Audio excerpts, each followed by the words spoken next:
노후에는 어떤 모습으로 살아가고 있을지 생각해 보셨나요? 가끔 집을 찾아오는 손주들 용돈도 챙겨주며 사랑하는 배우자와 1년에 한 번쯤 국내든 해외여행도 가고 내가 하고 싶은 취미 생활이나 운동 등도 즐기며 행복하게 사는 노후를 누구나 꿈꿀 것입니다. 그러나 우리가 처해 있는 현실은 그리 녹록치 않은 것이 사실인데요. 먼저 우리가 그나마 평생 부었기 때문에 믿고 있는 국민연금과 약간의 퇴직금이나 퇴직연금이 전부인 경우가 대다수일 겁니다. 물론 살고 있는 집은 빼고 말하는 것입니다. 우리나라 국민연금 월평균 수급액이 약 60만 원 정도라고 하니 당연히 이것만으로는 한 달 생활하기는 턱없이 부족할 겁니다. 그러니 지금부터라도 부족한 노후 자금을 만들어 놓아야 조금이라도 돈에 쫓기는 비참한 노후는 피할 수 있습니다. 요즘 뉴스만 보더라도 출생률이 0.7 수준밖에 되지 않습니다. 현재 노년을 보내고 계신 분들이라면 여러 명의 자식들이 그래도 용돈도 조금씩 줄 수 있고 몸이 아프다면 돌아가면서 손을 빌릴 수도 있겠지만 앞으로는 한 명이 두 명의 노부모를 부양해야 하는 상황이 펼쳐지는 아찔한 시대가 눈앞에 다가와 있습니다. 물론 이러한 상황을 잘 인지하고 미리 준비해서 자식들에게 부양을 받는 것이 아니라 반대로 나이 들어도 자식을 경제적으로 도와주어야 하는 최악의 상황도 맞닥뜨릴 수 있을 겁니다. 그러나 어찌되었든 한마디로 이제 우리는 자신의 노후는 자신이 오롯이 책임질 수밖에 없는 시대를 살아가고 있다는 겁니다. 그래서 오늘은 노후에 꼭 버려야 행복한 4가지에 대해서 내용 준비했습니다. 꼭 끝까지 시청하셔서 행복한 노후를 계획하시고 준비하시는 데 많은 도움이 되셨으면 좋겠습니다. 첫째, 자식이 내 노후를 책임져 주리라는 생각을 버려야 합니다. 자식에게 주고 또 주어도 아깝지 않은 것은 누구나 다 그럴 것입니다. 그만큼 우리나라 부모님들의 자식 사랑은 끝이 없습니다. 다 주어도 늘 부족하고 미안한 것이 부모 마음이겠지요. 그러나 잘 생각해 보세요. 자식을 왜 낳았나요? 분명히 사랑하려고 낳았을 겁니다. 그러니 키울 때 내가 너를 어떻게 키웠는데 라고 생각하면 바라는 마음이 생기게 되고 바라는 만큼 주지 않는다면 아무리 부모-자식 관계라지만 서운하기도 하고 괘씸하기도 할 것입니다. 그러니 자식을 낳아서 건강하게 잘 커준 것만으로 나의 할 일은 다 마쳤다. 그러니 감사하다는 마음만 내고 바라는 마음을 내면 안 된다는 것입니다. 바라는 마음이 생기면 결국 사랑하는 자식과 관계만 더 어색해지고 멀어질 뿐입니다. 그러니 나의 노후에 쓸 자금까지 모두 다 자식 교육비나 결혼자금, 집을 사준다거나 하는 곳에 사용하면 절대 안 됩니다. 자식이야 물론 눈에 넣어도 아프지 않고 너무 사랑스럽고 모든 걸 주어도 아깝지 않은 존재이지만 그것과 나의 노후를 준비하는 데 있어서는 분명 칼같이 구분해야 합니다. 나의 노후가 행복해야 자식과도 더 좋은 관계를 맺을 수 있습니다.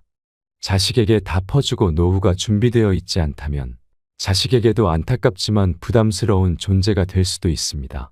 그러니 냉정하게 딱 끊고 내가 줄 수 있는 형편만큼만 주고 나머지는 나의 노후를 준비하는데 꼭 저축해야 합니다. 이제는 자식에게 죽을 때까지 평생 희생만 하는 시대는 끝났습니다. 악순환의 고리를 끊고 자식도 부모도 모두 행복할 수 있는 방법을 선택해야 합니다. 행복도 늘 우리 곁에 있지만 쟁취하고 선택하는 사람에게만 행복도 주어지는 법입니다. 그러니 성인이 될 때까지 잘 키웠으면 부모 노릇은 충분히 잘하셨으니 이제 끝내고 마지막까지 내 곁을 지켜줄 부부만의 행복한 시간을 위해서 더욱 노력하셔야 합니다. 둘째, 자녀가 부모의 재산에 대한 기대를 버리게 해야 합니다. 재산이 있는 부모가 자식에게 주게 되는 3가지 경우가 있다고 합니다. 손 벌리는 자녀를 외면하면 맞아 죽고, 찔끔찔끔 주다가는 시달려 죽고, 모든 걸 내어 주다가는 굶어 죽는다고 합니다. 우스갯소리처럼 들리시겠지만 이런 비극을 피하시려면 일찌감치 자식들에게 선언을 꼭 하셔야 합니다. 우리는 너희를 다 키웠으니 앞으로는 너희의 삶은 너희가 알아서 살아야 한다고 말이죠. 이것은 재산이 많고 적음과는 전혀 상관이 없이 모두에게 해당하는 말입니다. 우리는 물려줄 재산도 없고 달랑 집 한 채밖에 없으니 그런 건 필요 없다고 하실 수도 있습니다. 그러나 꼭 재산이 많아서만 갈등이나 싸움이 발생하는 것은 아니라는 것은 주변에서 많이 보셨을 겁니다. 심하게는 장례식을 치르고 들어온 부조금을 어떻게 나누느냐 하는 것으로도 형제끼리 싸운다고 하잖아요. 그래도 자식인데, 자식이 힘들다는데 어떻게 모른 척 하겠느냐고 하시는 분들도 계신데요. 그것이 사랑이라고 믿어온 세대들의 가슴 아픈 이야기입니다. 시대가 변하면 사랑의 개념도 바뀌어야 합니다. 무조건 다 주는 것이 사랑이 아니라 자식들 스스로 정서적으로든 경제적으로든 모든 면에서 완전히 독립할 수 있도록 키우는 것이 지금의 사랑입니다. 자녀를 마지막까지 물심양면 도우려 한다면 받는 자식들은 고마워하기는커녕 당연하게 받게 되고 독립적인 성인으로 살아가는데 독이 될 수 있음을 꼭 기억하셔야 합니다. 자식에게 모든 걸 주다가 더 이상 도와줄 돈도 없고 건강까지 잃었을 때 자식이 그동안 감사했다며 제가 어머니 모실게요, 아버지 모실게요 하는 자식이 과연 몇이나 될까요?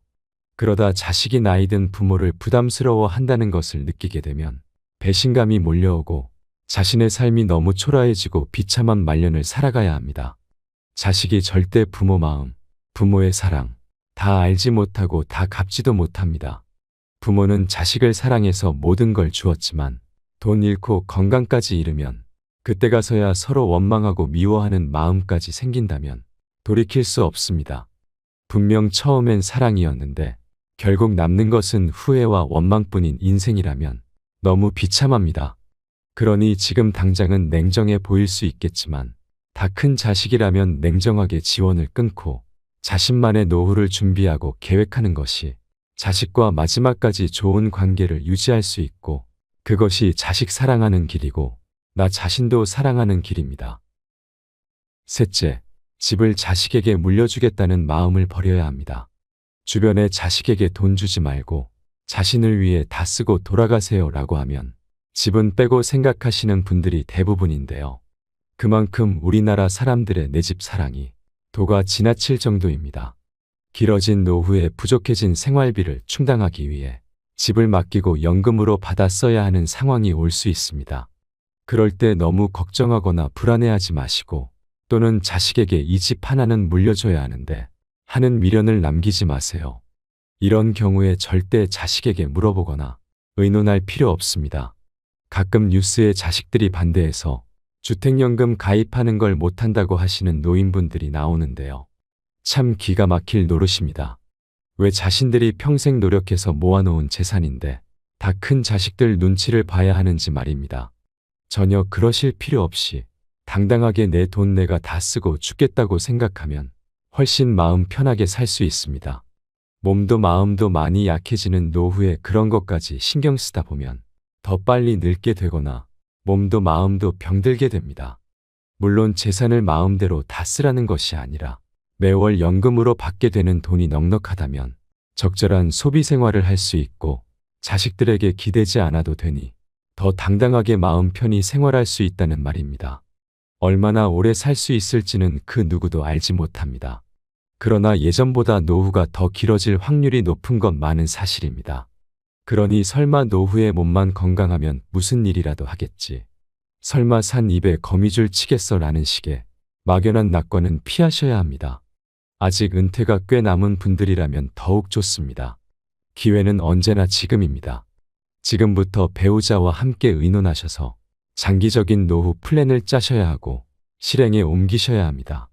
근데 나는 벌써 은퇴도 했고 노후 자금도 부족한데 어떡하냐는 분도 계실 겁니다.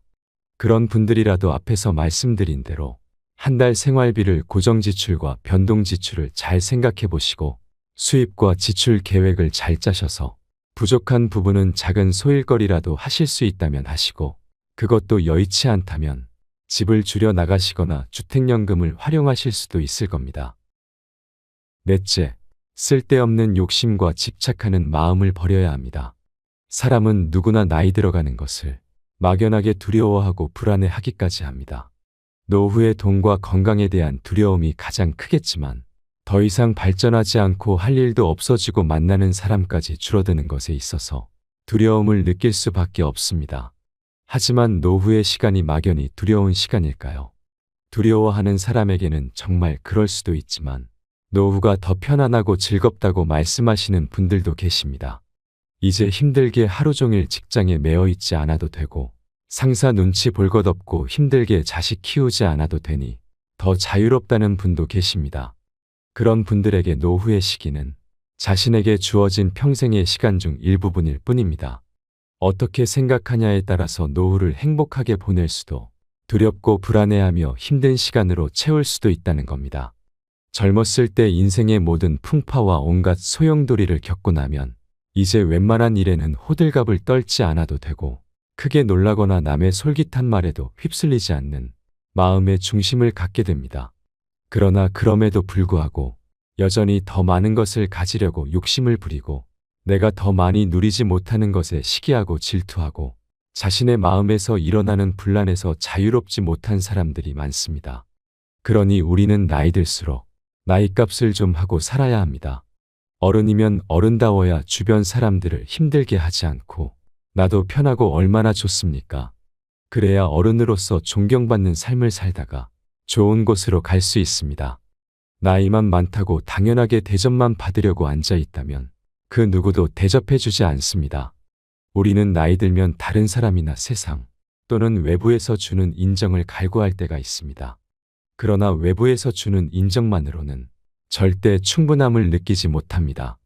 그러니 남이 주는 인정에 목매지 마시고 지금껏 열심히 살아온 스스로에게 칭찬을 아끼지 말아야 합니다. 자신 안에서 나를 사랑하고 아껴주고 인정해줄 때 충분히 만족할 만한 행복감을 느낄 수 있습니다. 이 세상에서 최고의 칭찬은 남에게서 받는 것이 아니라 자신에게 주는 스스로의 칭찬입니다. 내가 지금껏 이렇게 열심히 살아왔는데 왜 아무도 인정해주지 않지? 왜 고마워하지 않지라고 생각한다면 나이 들어 자신이 비참해질 뿐입니다. 그럴 때 꼭 기억하세요. 자신을 제일 잘 알고 사랑해주고 인정해주고 칭찬해주는 것도 자신만이 할 수 있다는 것을 말입니다.